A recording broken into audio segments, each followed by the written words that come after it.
Bonjour à tous, j'espère que vous allez bien. Bienvenue dans cette nouvelle vidéo. Dans cette vidéo, nous allons voir comment créer des colonnes calculées.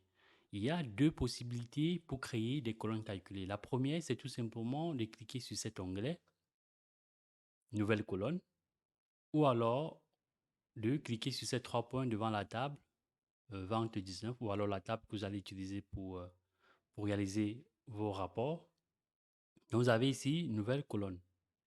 Vous cliquez dessus.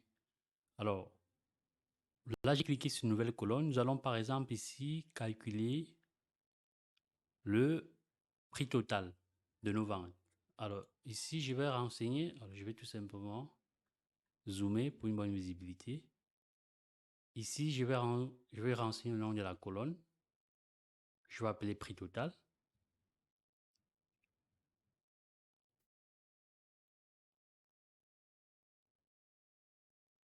Alors, je l'appelle prix total.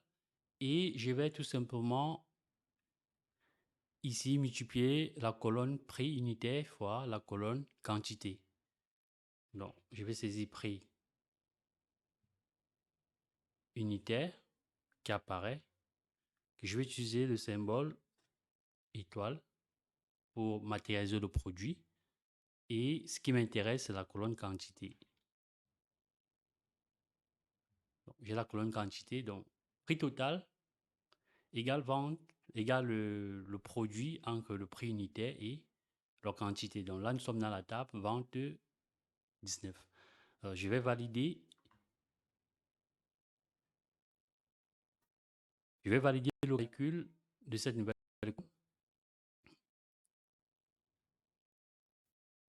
Donc, nous avons le résultat qui apparaît. Donc, vous voyez ici, prix total. Nous avons le symbole d'une table. Nous avons le symbole d'une table avec l'insigne de la somme.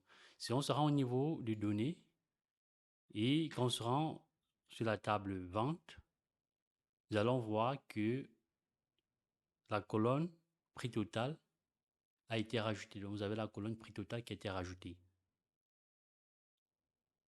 Et nous pouvons représenter, si je vais sur une nouvelle page, nous pouvons représenter, par exemple, ce prix total.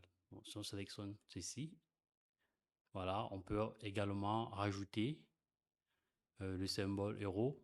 Donc, si vous avez remarqué, il y a une très grande différence entre une colonne calculée et une mesure. La colonne calculée augmente, on peut dire comme ça, la taille du modèle ou alors la taille du jeu de données. Si, si nous revenons par exemple sur la vue donnée, ici nous avons 448 lignes. Donc, le fait que nous ayons 448 lignes, ça signifie tout simplement que nous avons réalisé 448 opérations. Donc, il faudrait vraiment faire attention lorsque vous travaillez sur des gros volumes de données, de ne pas utiliser les colonnes calculées, mais de rester plutôt sur l'utilisation des mesures. Parce que lorsque vous utilisez les mesures, c'est au moment de la réalisation des rapports, c'est au moment de l'appel de ces mesures avec des filtres que voilà, ces mesures sont utilisées. Il faudrait faire attention avec les colonnes calculées. Merci d'avoir regardé cette vidéo. Si vous avez aimé, n'hésitez pas à liker, à laisser un commentaire, à partager. Je vous dis à très bientôt pour de nouvelles vidéos.